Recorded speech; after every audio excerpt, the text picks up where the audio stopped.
Timor Leste, yang secara resmi bernama Republik Demokratik Timor Leste, adalah sebuah negara kepulauan di Asia Tenggara dengan jumlah penduduk sekitar 1,3 juta jiwa. Negara ini termasuk salah satu yang paling sedikit penduduknya di kawasan tersebut.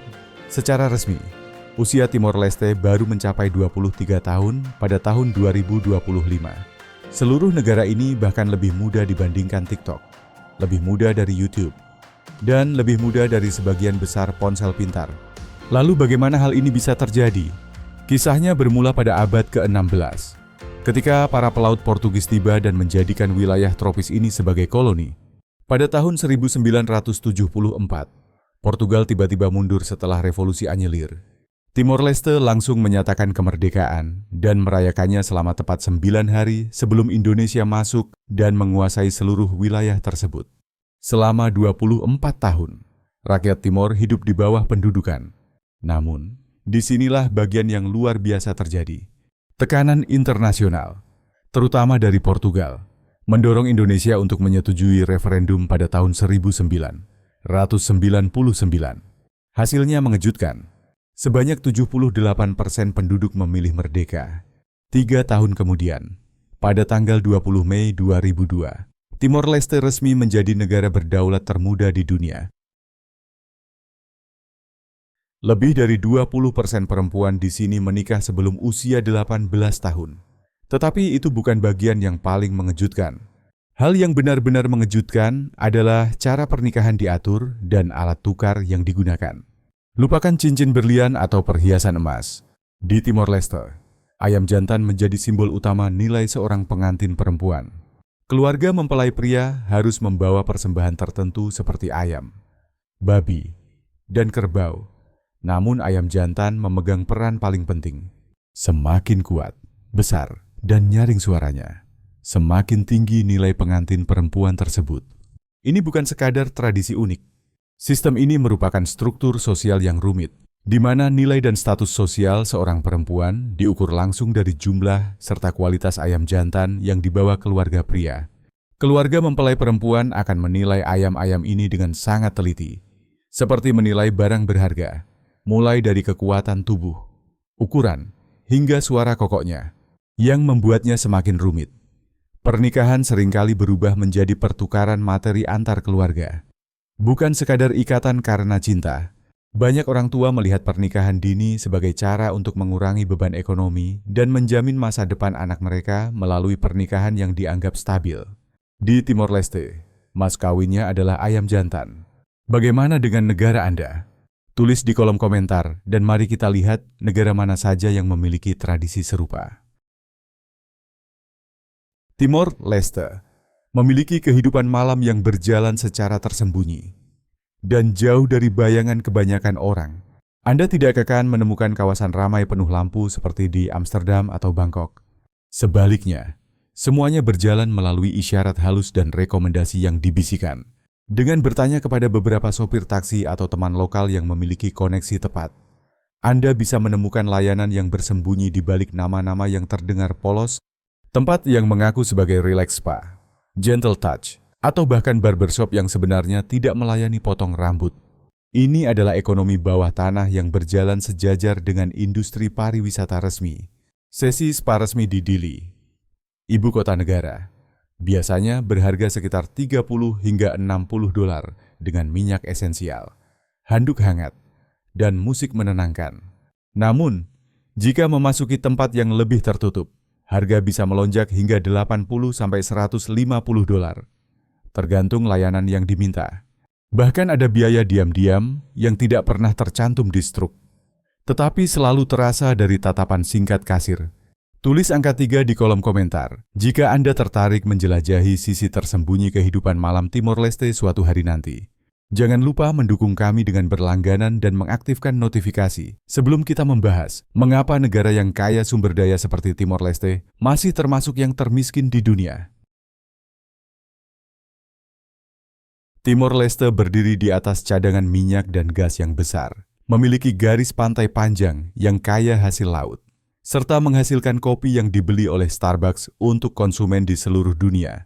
Namun, negara ini tetap menjadi salah satu yang termiskin di dunia dengan pendapatan per kapita sekitar $1.000 per tahun. Sekitar 80% produk domestik bruto negara ini berasal dari minyak dan gas, menjadikannya salah satu negara yang paling bergantung pada sektor tersebut. Mereka memiliki sumber daya yang membuat negara lain menjadi sangat makmur. Tetapi 40% penduduknya masih hidup di bawah garis kemiskinan. Kopi menjadi contoh yang sangat menarik. Timor Leste menghasilkan kopi berkualitas tinggi yang sebagian besar organik dan ditanam secara tradisional di daerah pegunungan. Kopi ini menyumbang 90% pendapatan ekspor non-minyak dan dibeli oleh perusahaan besar seperti Starbucks. Namun, banyak petani kopi tersebut tetap hidup dalam kondisi sulit. Hal yang paling menarik dari kondisi ekonomi ini adalah gaya hidup masyarakat yang ikut memengaruhi lambatnya pembangunan. Banyak nelayan melaut sejak pagi, menangkap ikan selama sekitar 30 menit, memperoleh 10 hingga $15, lalu beristirahat sepanjang sisa hari dengan sumber daya laut yang melimpah. Sebagian orang cukup menunggu air surut untuk mengumpulkan teripang, kerang, dan siput langsung dari pantai. Menariknya, meskipun kemiskinan masih meluas, pemerintah menyediakan berbagai program kesejahteraan penting, warga mendapat layanan kesehatan dan pendidikan umum gratis. Penduduk berusia 60 tahun ke atas menerima bantuan bulanan sebesar $60 Amerika. Sementara warga yang tidak bekerja menerima $90 per bulan. Pemerintah juga sangat menekankan pendidikan dan integrasi internasional. Pelajar diwajibkan mempelajari 4 bahasa sekaligus, yaitu Tatum, Portugis, Inggris, dan bahasa Indonesia. Pendekatan multibahasa ini bertujuan membantu generasi muda terhubung dengan dunia global, menarik wisatawan, dan membuka peluang ekonomi yang lebih baik di masa depan. Jika Anda menonton melalui ponsel, jangan berhenti di tombol suka saja. Tekan juga tombol hype di bawah. Dukungan ini sangat membantu saya mendapatkan sedikit penghasilan tambahan. Dan kami berjanji akan terus menghadirkan konten menarik. Timor Leste telah dihuni manusia modern setidaknya selama 42.000 tahun, menjadikannya salah satu permukiman manusia tertua di kawasan ini. Namun, kisahnya tidak berhenti sampai di situ. Pada masa lalu, Timor Leste pernah menjadi rumah bagi tikus-tikus raksasa. Ini bukan hewan pengerat yang sedikit lebih besar dari biasanya.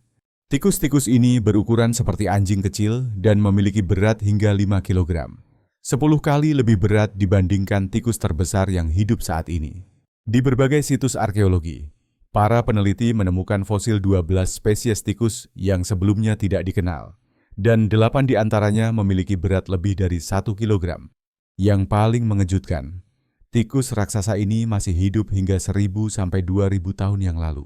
Artinya, manusia awal di Timor Leste pernah hidup berdampingan dengan makhluk yang bagi kita saat ini tampak seperti monster.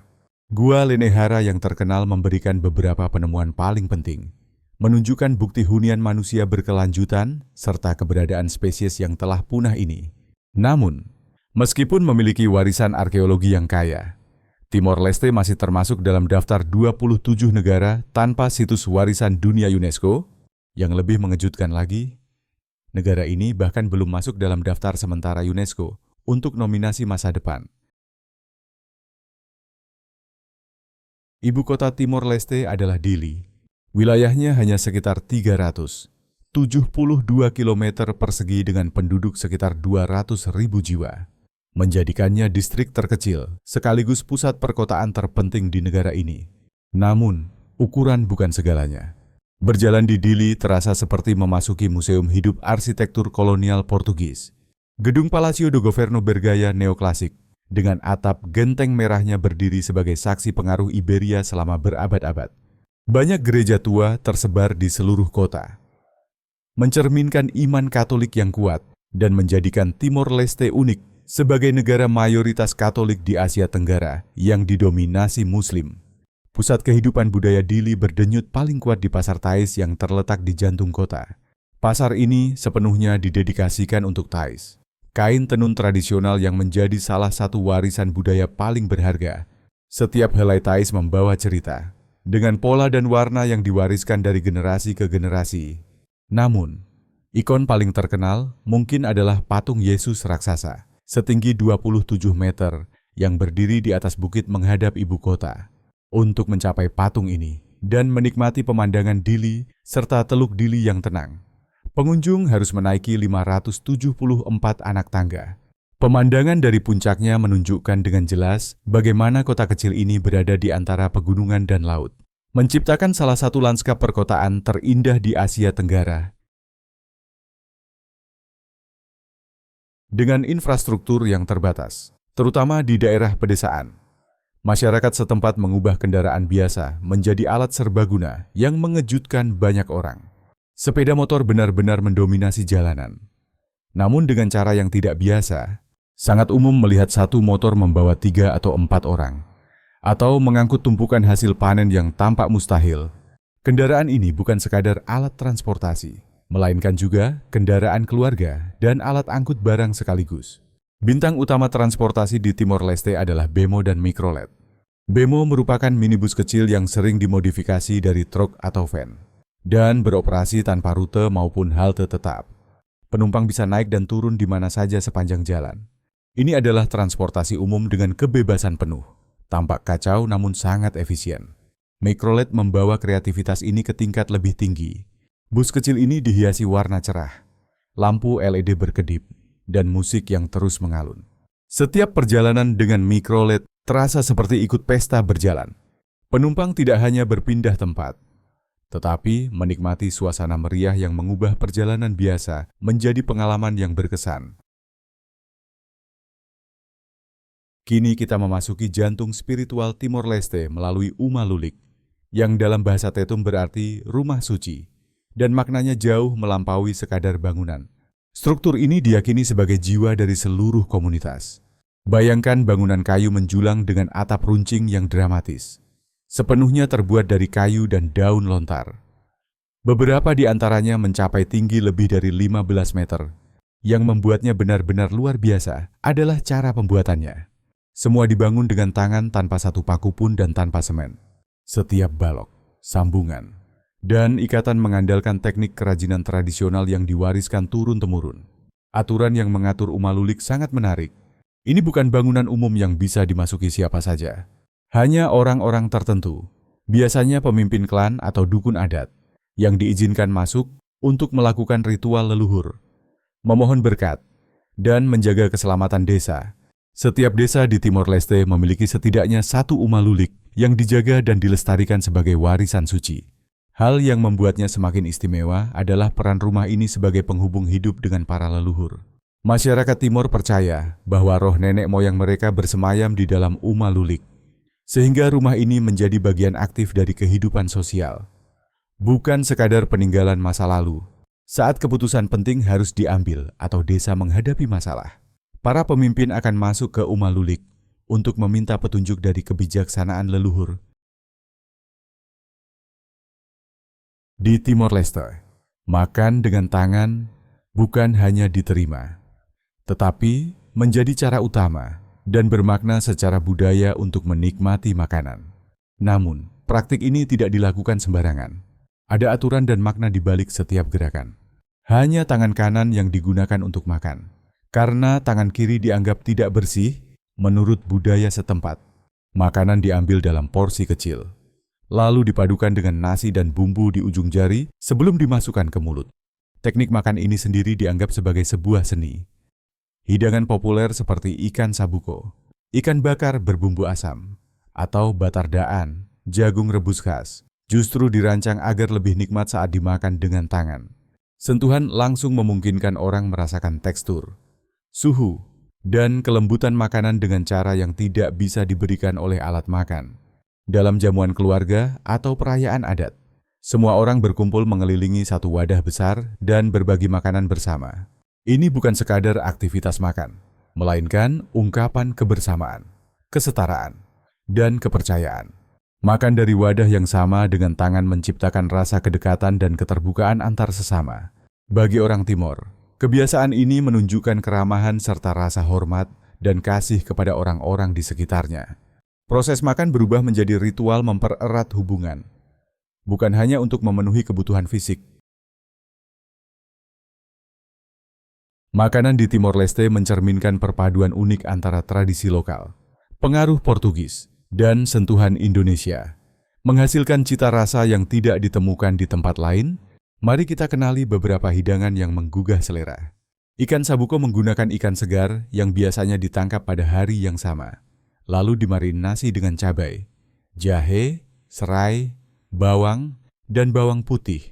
Ikan tersebut dibungkus daun pisang dan dipanggang di atas bara panas. Proses ini membuat ikan matang perlahan, menyerap aroma daun pisang dan rempah. Menghasilkan daging lembut dengan rasa manis dan pedas ringan, feijoada menjadi bukti paling jelas dari pengaruh kuliner Portugis.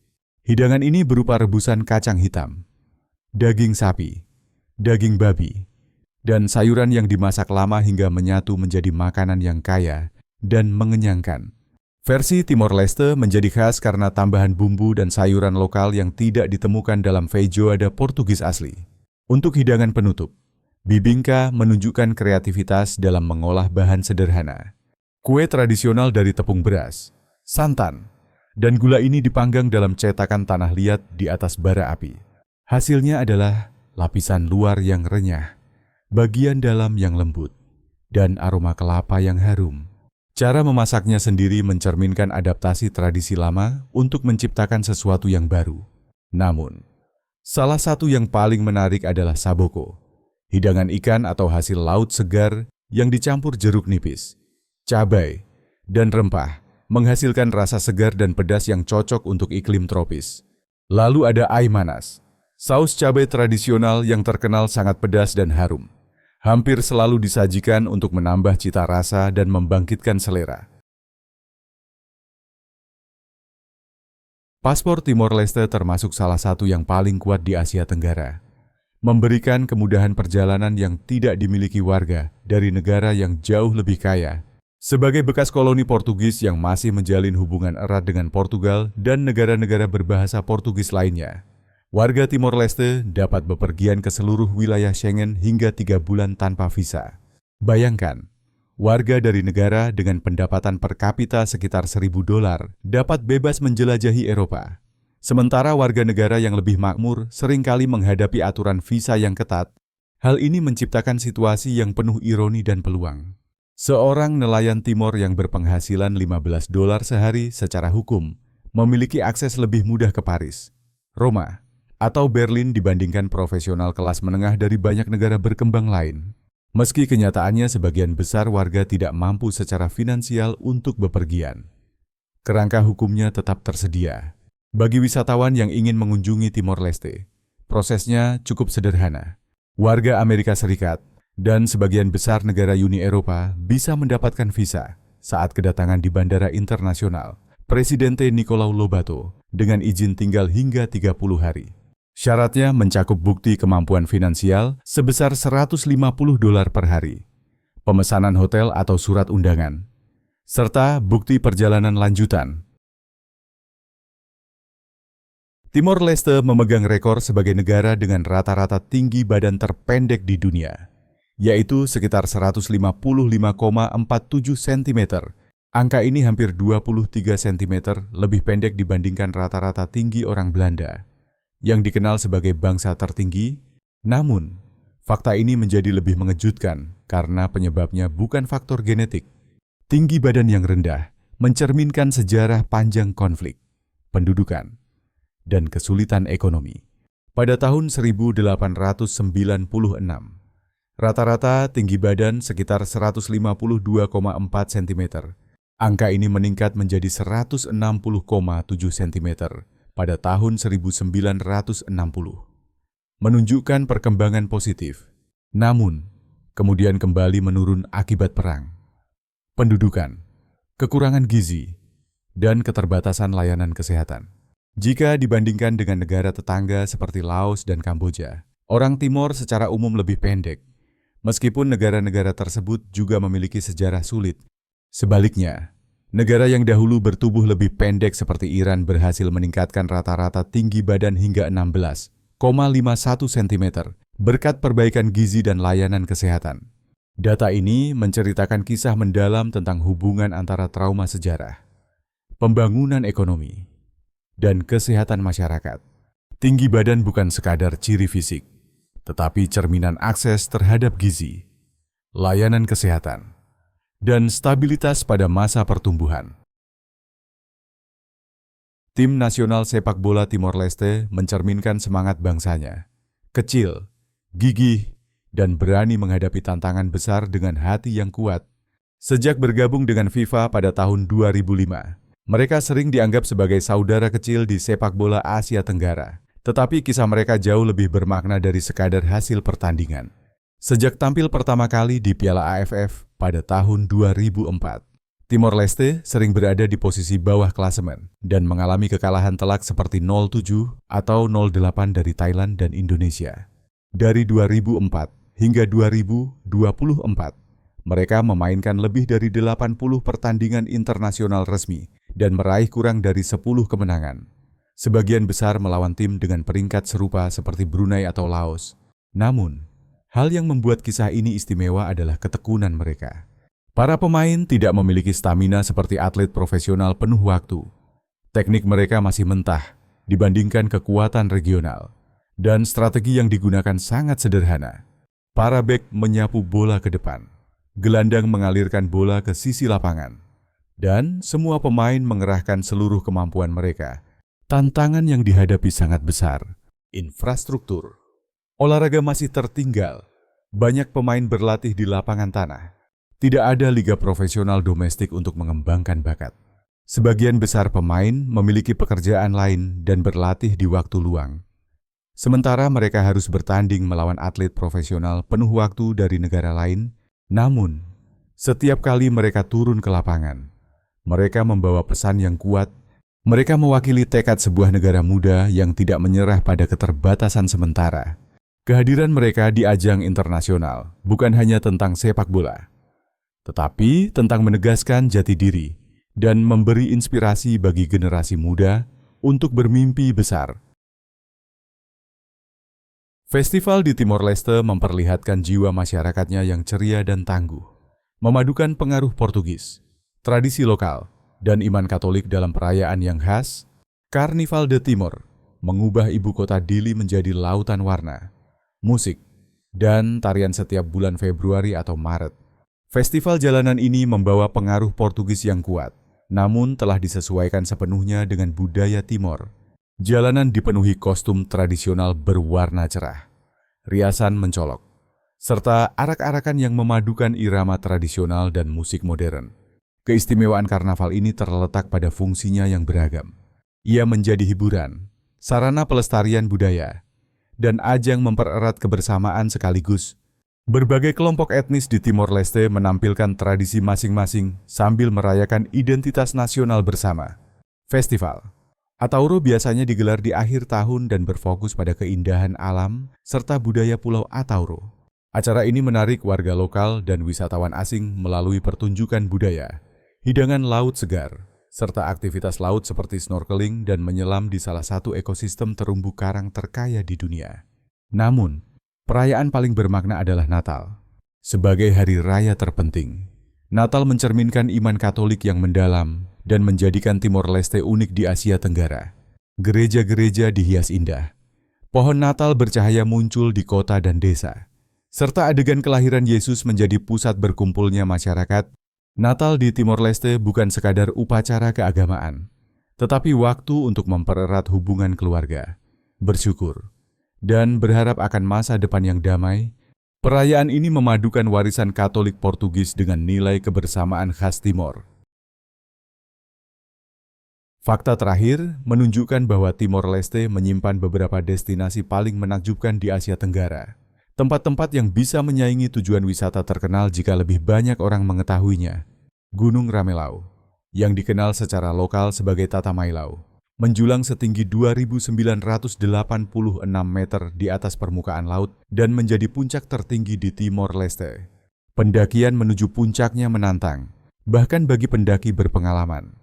Tetapi hadiahnya adalah pemandangan luar biasa dari seluruh negeri. Di puncak berdiri patung Bunda Maria yang megah, menciptakan suasana sakral bagi peziarah dan petualang. Setiap tanggal 25 Maret, masyarakat mengadakan festival pendakian gunung sebagai bentuk penghormatan dan perayaan alam. Taman Nasional Nino Konis Santana yang didirikan pada tahun 2007 sebagai taman nasional pertama dan terbesar. Mencakup area seluas 1.236 km persegi di ujung timur negara. Kawasan ini menampilkan pegunungan, hutan lebat, dan lahan basah yang beragam. Tempat ini menjadi surga bagi pengamat burung dengan lebih dari 200 spesies tercatat, termasuk burung langka seperti nuri timor dan burung hantu kepala pucat. Di dataran tinggi tengah, Maubisse menawarkan ketenangan dan udara sejuk yang kontras dengan panas pantai. Daya tarik utamanya adalah Pousada de Maubisse, penginapan kolonial Portugis yang berdiri di puncak bukit dengan pemandangan lembah dan perkebunan kopi.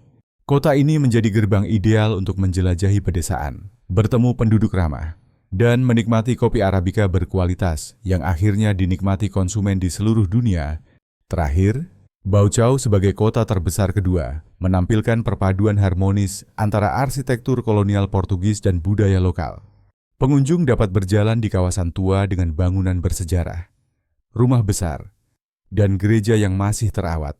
Baucau juga memiliki kolam alami besar dengan air jernih yang dikelilingi pepohonan hijau, menciptakan tempat relaksasi yang menyegarkan. Ke-15 fakta ini menunjukkan bahwa Timor Leste jauh lebih dari sekadar negara kepulauan kecil. Ini adalah negeri tempat sejarah kuno bertemu tantangan modern, di mana kebijaksanaan tradisional membimbing kehidupan masa kini, dan sebuah bangsa muda membangun masa depan tanpa melupakan masa lalunya. Apa hal yang paling mengejutkan Anda tentang Timor Leste? Bagikan pendapat Anda di kolom komentar dan beritahu negara mana yang ingin Anda jelajahi berikutnya. Kami selalu senang mendengar dari Anda. Jangan lupa berlangganan dan aktifkan notifikasi agar kita bisa bertemu lagi di video selanjutnya. Terima kasih telah meluangkan waktu bersama kami hari ini. Semoga Anda menikmatinya. Dukungan Anda sangat berarti. Semoga hari Anda menyenangkan. Terima kasih sudah menonton. Kalau video ini lucu atau bermanfaat, jangan lupa like, subscribe, dan nyalakan loncengnya agar tidak ketinggalan video baru. Sampai jumpa di video berikutnya.